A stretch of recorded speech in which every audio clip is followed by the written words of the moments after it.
Ang buhay natin sa mundong ito ay pasamantala lamang. Itong tinutuntungan mo, yung nakikita mo sa paligid, pinahiram ng Diyos. Hindi mo madadala sa pagdating ng panahon. Sabi po sa John 11:25, sinabi sa kanya ni Jesus, "Ako ang muling pagkabuhay at ang buhay.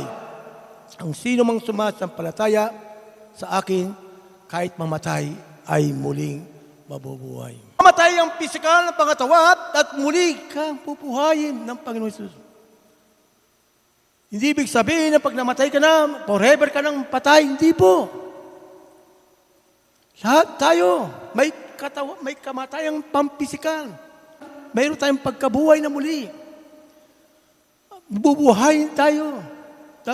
Ng pangako niya, kakasamain.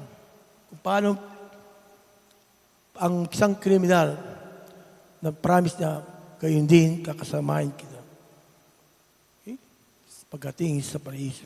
New life, transformation, tinabi sa Romans 6:4. Tayo na makatuwid, tayo namatay na nalibing, nakasama niya sa pamagitan ng bautismo. Upang kung paanong binuhay muli si Kristo sa pamamagitan ng dakilang kapangyarihan.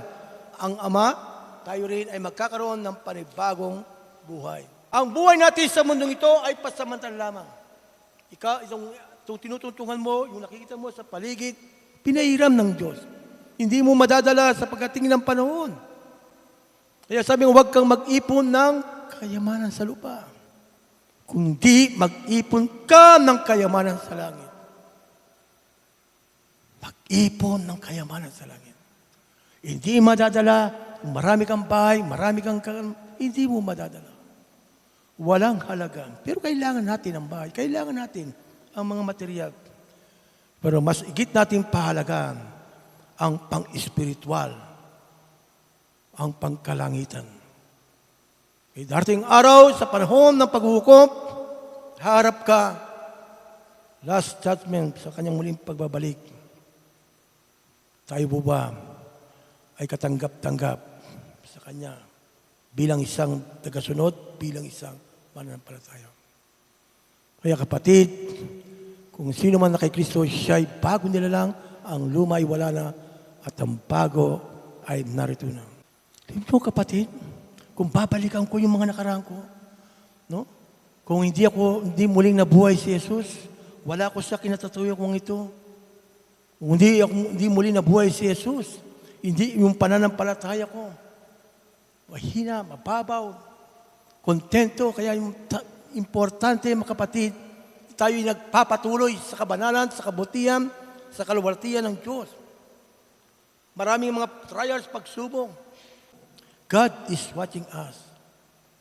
Yung ating pinanampalatayanan, yung si Kristo na daladala mo. Okay? Maraming mga trial, pagsubok, pero napakabuti ng Diyos. Hindi ko po na-overcome through His power sa kanyang kapangyarihan. Binigay niya po sa bawat isa, binigay po sa atin. Pero ito po tayo, mga kapatid, huwag tayong susuko, huwag tayong bibitaw. Ang Diyos hindi nagpapabaya. Diyos hindi nagmamali.